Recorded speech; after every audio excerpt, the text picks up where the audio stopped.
E sejam muito bem-vindos, investidores. Hoje vamos estar falando sobre o MXRF11 na casa dos R$ 9.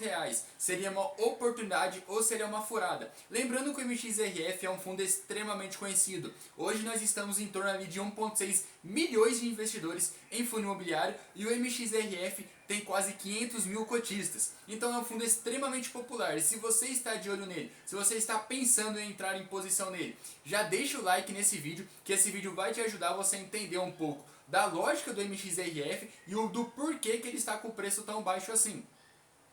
E antes da gente continuar com esse vídeo, a gente tem que deixar alguns pontos claros aqui, que seria o primeiro: no ano de 2020 a gente viveu uma pandemia, o que fez com que todos os investimentos de renda variável caíssem muito, tá ligado? Naquela época, os juros estavam extremamente baixos aqui no Brasil. E a Selic também estava em baixo, o que deixava os fundos imobiliários extremamente atrativos. Segundo ponto que a gente tem que deixar claro: alguns gestores já estavam esperando que o IPCA desse uma desacelerada, principalmente por conta da elevação da taxa Selic. Tanto que o RISAG 11, que a gente já fez um vídeo aqui no canal falando dele, o gestor já deixa bem claro do porquê que ele estava deixando a sua carteira ali 100% atrelada ao CDI, que ele estava esperando que o IPCA desse uma desacelerada e que o CDI começasse a superar o IPCA. Porém, aqui nós temos um outro ponto extremamente importante que a gente tem que deixar claro, que é a guerra da Rússia com a Ucrânia. A Rússia é uma grande exportadora de petróleo. Então o que acontece? Quando começou aquela treta lá que ainda nem se foi resolvida, o que acabou acontecendo? Todos os países pararam de comprar petróleo da Rússia. Então o que fez? O Brent, que é o índice oficial utilizado pela Petrobras pelo preço do petróleo, acabou disparando. Então quando a gasolina aqui do Brasil sobe muito, a inflação vai acompanhar, porque não é somente da gasolina que o IPCA pega. Ele pega também no transporte, na moradia, e como hoje tudo no Brasil é movido basicamente a gasolina, adivinha, a inflação não vai cair e provavelmente vai se manter alta por mais algum tempo. Lembrando que o MXRF ele não foi criado na base 10. Ele é um dos fundos mais antigos na bolsa ali, na parte de fundo imobiliário, e ele foi inicialmente inaugurado na base 100. Porém, depois de algum tempo, ele teve o desdobramento de 10/1. E esses fundos de 10/1 é extremamente bacana, porque deixa os investidores pequenos a conseguir ter acesso a esses tipos de investimento mais fácil. Então, isso é um dos motivos que acaba explicando o porquê que o MXRF é extremamente popular. O fundo tem como objetivo ter 80% do seu PL ali, do seu patrimônio líquido em CRIs. E o que seriam esses CRIs? Esses certificados de recebíveis imobiliários nada mais seria do que uma dívida do setor de imobiliário. Lembrando que esses CRIs ficaram bastante popular agora ali no ano de 2020 para cá, com alguns fundos como Hectare, Deva, Iridio, que eles começaram a pagar muito. Então basicamente todos os fundos high yield ali que estavam atrelados a CRI com os indexadores de IPCA e IGPM pagaram extremamente muito. Porém, não foi o caso do MXRF e você vai entender o porquê que ele não pagou tanto assim. Lembrando que o objetivo do fundo, a tese principal dele, seria ter basicamente 80% do seu PL em CRIs e 20% do seu PL em permutas financeiras, que seriam basicamente do seu INCC mais 13%. Essa seria a sua tese principal. Porém, no seu relatório gerencial diz isso de uma outra maneira para a gente, que ele está tendo bastante parte do seu patrimônio líquido atrelados a fundos, tá ligado? E antes da gente ver isso daí, a gente vai dar uma olhada nas taxas do MXRF.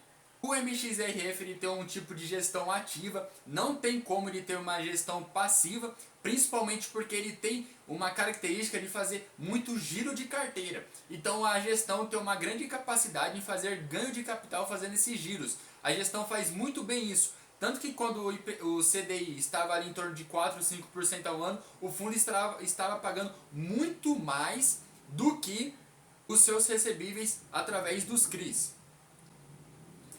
O fundo não cobra taxa de performance, ele não cobra taxa de gestão e ele tem uma taxa de administração de 0,9% ao ano e um mínimo de 60 mil mensais, que seriam basicamente para manter o fundo. Outra coisa muito importante para a gente estar observando no MXRF é que nesse gráfico aqui ele vai mostrar coisas extremamente importantes, principalmente por essa barrinha aqui azul e essa cinza. Essa barrinha azul seria a distribuição por cota, e essa cinza seria do resultado. Então a gente consegue observar aqui que o fundo não tem nada de reserva. Alguns fundos eles têm algumas características de que distribuem um dividendo mais linear para que no final do semestre eles distribuam o acumulado. Não acontece no caso do MXRF. O MXRF teve 8 centavos por cota de ganho, ele vai distribuir esses 8 centavos. Então, o dividendo do MXRF, além de ele não ser estável, ele vai variar bastante de mês para mês e não vai ter surpresas ali no final do semestre, porque ele não tem essa característica de fazer acúmulo de capital para distribuir no final.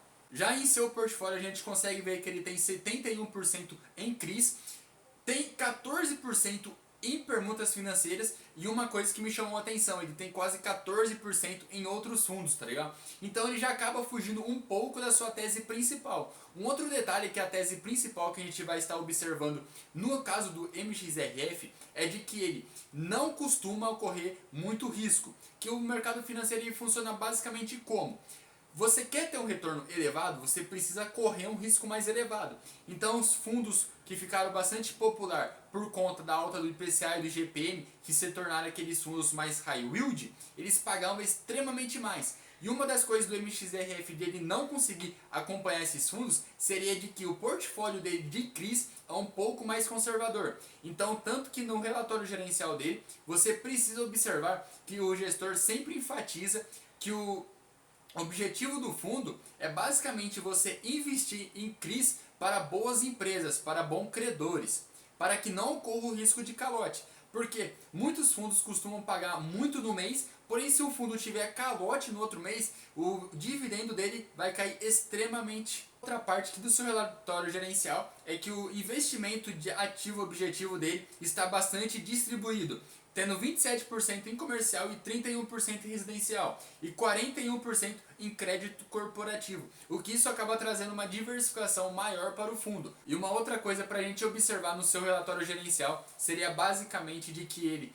tem os seus indicadores atrelados muito ao CDI e CDI mais 2. CDI mais 2 é um retorno ali relativamente baixo. Mas isso é explicado por conta da sua tese principal de investimento, que ele já deixa bem claro que os investimentos que ele fazem em CRIs, em permutas financeiras, seria basicamente de qualidades de AAA para cima, entendeu? Não tem mais do que AAA, mas seria basicamente isso. Então ele não empresta, não faz CRIs simplesmente para qualquer pessoa. Ele exige uma qualidade dos seus credores maiores do que a do mercado. E por isso que os indexadores deles são menos, porque é tudo uma taxa de risco-retorno. Se o fundo vai correr um risco pequeno, o retorno dele tende a ser menor.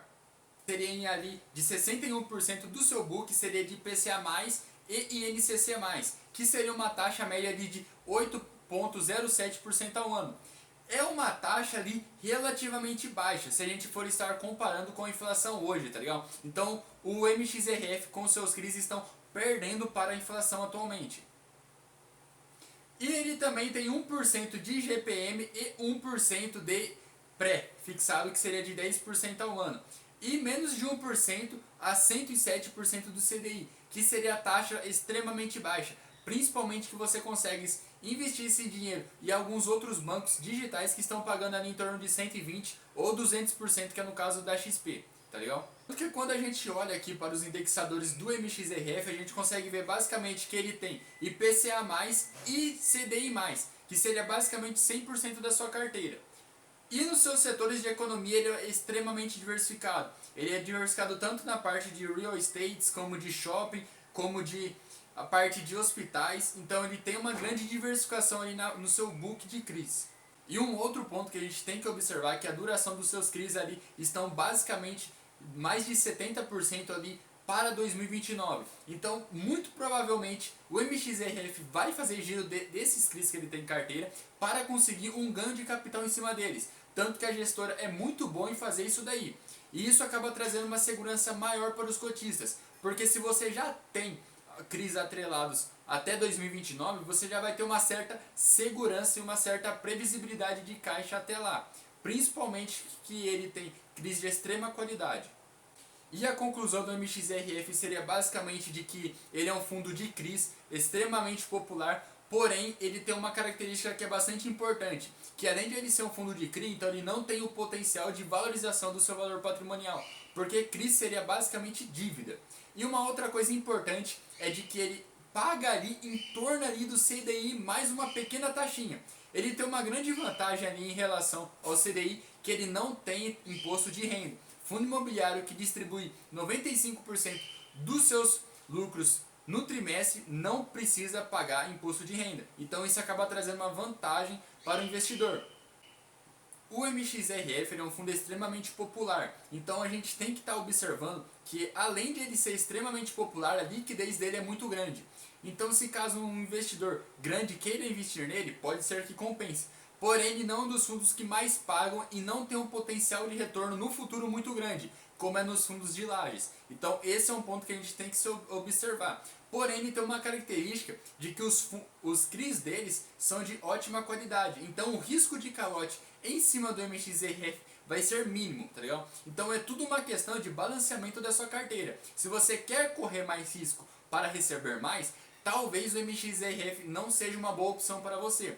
Porém, se você é um pouco mais conservador ou já tem a sua parte de arrojado na sua carteira, muito provavelmente o MXRF vai se encaixar bem na sua carteira. Então é isso aí, espero que vocês tenham gostado e não se esqueça de se inscrever.